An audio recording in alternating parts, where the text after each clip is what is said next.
Hello दोस्तों, राधे राधे, जय श्री कृष्ण। आज मैं आप सबको एक बहुत ही दिव्य कथा सुनाने जा रही हूँ। तो कृपा करके आप लोग इस कथा को लास्ट तक सुनिएगा। इससे आप लोगों को बहुत अच्छा सीख मिलने वाली है कि आप अपने लाइफ में कैसे खुश रह सकते हैं। तो इस कथा को आप लोग ध्यान से जरूर सुनिएगा। वन के बीचों बीच एक विशाल पीपल का वृक्ष था। उसी वृक्ष की ऊंची डाल पर बैठा था एक नीलकंठ पक्षी।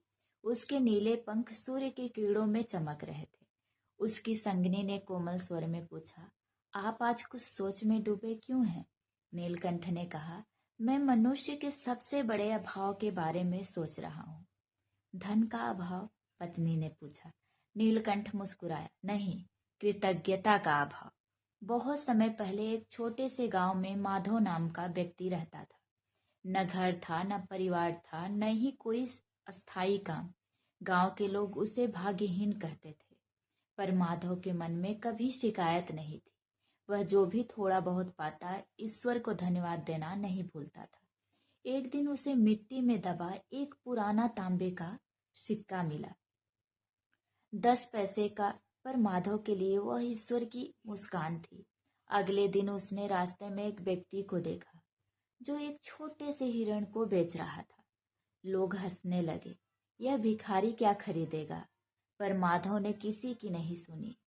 उसने वही 10 पैसे का सिक्का दिया और हिरण को अपने घर ले आया। उसने उसका नाम रखा नीलू।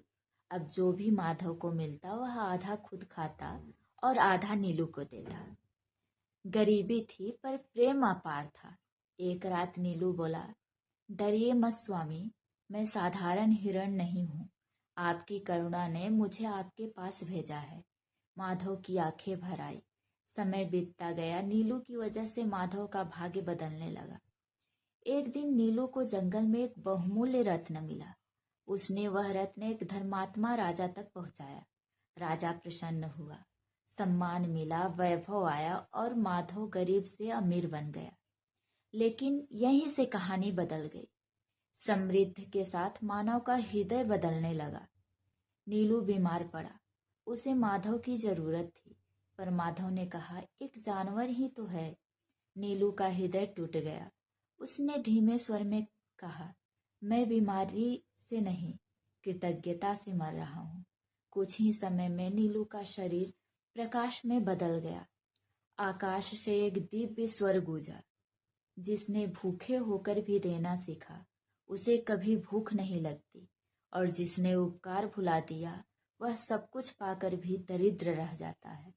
जो लोग धन नहीं, भावना को महत्व देते हैं, जो लोग उपकार को याद रखते हैं, ईश्वर उनकी थाली कभी खाली नहीं रहने देते। तो दोस्तों, कहानी यही समाप्त होती है, पर भावनाएं आगे बढ़नी चाहिए।